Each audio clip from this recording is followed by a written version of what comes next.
Hinimok ni Pangulong Ferdinand R. Marcos Jr. ang mga Pilipino, partikular ang mga kabataan, na pangalagaan ng ating maritime resources. Hindi lamang sa pagsusulong ng ating karapatan, kundi maging sa pagprotekta dito.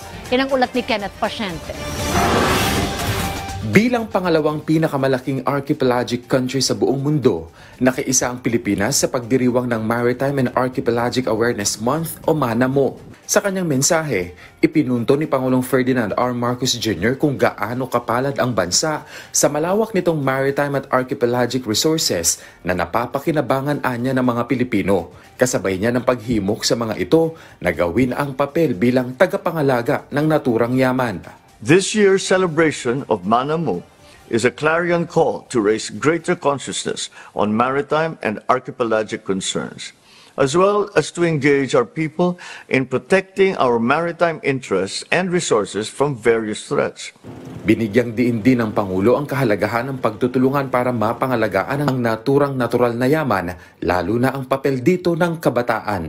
I encourage everyone, especially our youth, to support and to join the countrywide coastal cleanup and conservation activities. Iginiit pa ng punong ehekutibo na bawat Pilipino ay may magagawa para ingatan at pangalagaan ang likas na yamang mayroon ng Pilipinas. Everything starts from each of us, and with all of us working together, we will soon harvest the fruits of our hard work and realize a sustainable and greener future for everyone to enjoy. Ang Maritime and Archipelagic Awareness Month ay ginugunita kasabay ang Fish Conservation Week, International Coastal Cleanup Day at National Maritime Day.